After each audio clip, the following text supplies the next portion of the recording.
A lui suonava strana la cosa. Se ne stava lì seduto ai bordi della piazza, in un punto dove nessuno lo poteva vedere, con i guanti puliti a coprire le mani, nodose nonostante l'età. Ogni tanto guardava da una parte e ogni tanto dall'altra, il mento appoggiato alle ginocchia, rannicchiate contro il petto. Sbuffò divertito contro quel ciuffo di capelli ricci che spesso faceva capolino sulla sua fronte spaziosa. Il cerotto al naso, stranamente, non lo infastidiva. A lui sembrava strano che quel giorno piovoso d'ottobre tutta quella gente fosse lì, in silenzio, a piedi, adulti e bambini di tutte le età e di tutti i colori. Messi vicino l'una all'altra, sembravano una bandiera di quelle strane, di quei paesi strani che aveva visto a tutta velocità. Ogni tanto una moto rombava alle sue spalle, un rombo silenzioso e malinconico. Poi le campane piano parlarono alla folla. A lui sembrava veramente tutto strano. Nonostante i tanti ombrelli, c'erano volti bagnati. Chi parlava sottovoce, chi si soffiava il naso, chi si teneva per mano, chi se ne stava in disparte. Un applauso, lungo, continuo, ripetuto. Quella gente adesso sorrideva e piangeva, sembrava felice e mortificata allo stesso tempo. Chi avrà vinto e che cosa? Si chiese. Nessuna bandiera a scacchi in vista, non una coppa e nemmeno una medaglia. Di quelle ne aveva già una parete intera, ma ne voleva ancora. Era fatto così. A lui sembrava strano quel momento, passato a guardarsi attorno senza essere visto. Un bambino gli si sedette accanto, guardandolo. Si sorrisero finché una donna non lo portò via con sé. Il bambino lo salutò, mentre la donna no. Si sentì quasi invisibile. Si alzò in piedi, sgranchendosi le gambe. Si piegò in avanti, si toccò la punta dei grandi piedi, poi fece scoccare il collo e si massaggiò la nuca. Non sapeva bene cosa facesse lì, dove si era trovato un po' per caso. A lui sembrava di ricordare qualcosa, ricordava di essere salito in moto, cuore in gola, al verde, di aver sgasato per superare tutti, di aver fatto un sorpasso, forse di più, un paio di giri, poi una curva e poi più nulla, il buio totale. Aprendo gli occhi si accorse di aver dormito parecchio, come in un sogno che si stacca e si congiunge con altri sogni, in altre strade talvolta tortuose e posti venuti da chissà quali altri posti.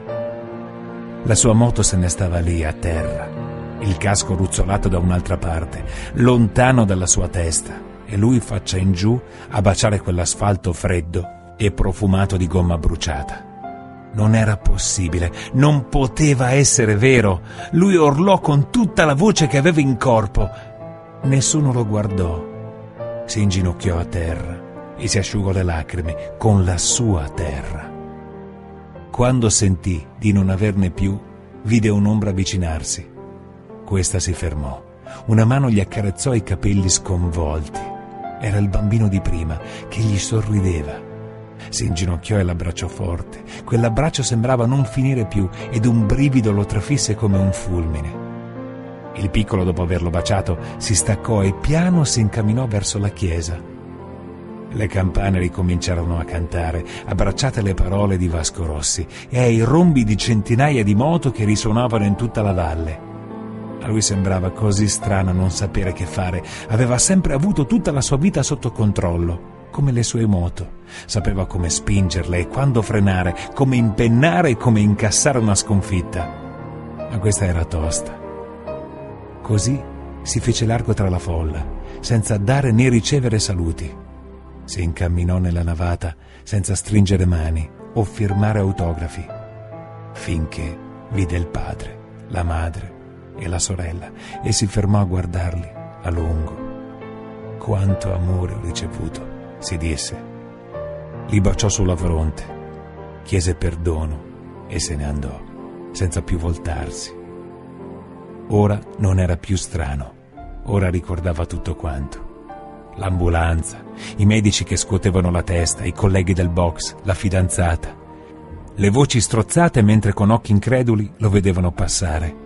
E lo vedeva anche lui, mano nella mano di un bambino che, di bianco vestito, lo accompagnava chissà dove.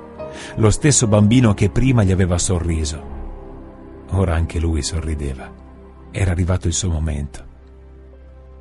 Così salì in moto, una moto tutta bianca, senza sponsor e tante scritte, solo il numero 58 a cappeggiare sul copolino, un numero a 2 cifre che significava tutto per lui, un numero che non lo avrebbe mai abbandonato e che non avrebbe mai abbandonato i cuori di chi lo amava. Spinse il pulsante dell'accensione e diede gas. Sicuro nessuno lo avrebbe mai più sentito. Poi schiacciò dolcemente la frizione, ingranandola prima, e accelerò piano, staccandosi da quel triste giorno, da quella felice vita. Posò un'ultima volta in rassegna le migliaia di bandiere e foto e cartelli scritti con le lacrime, e in tutte un solo saluto.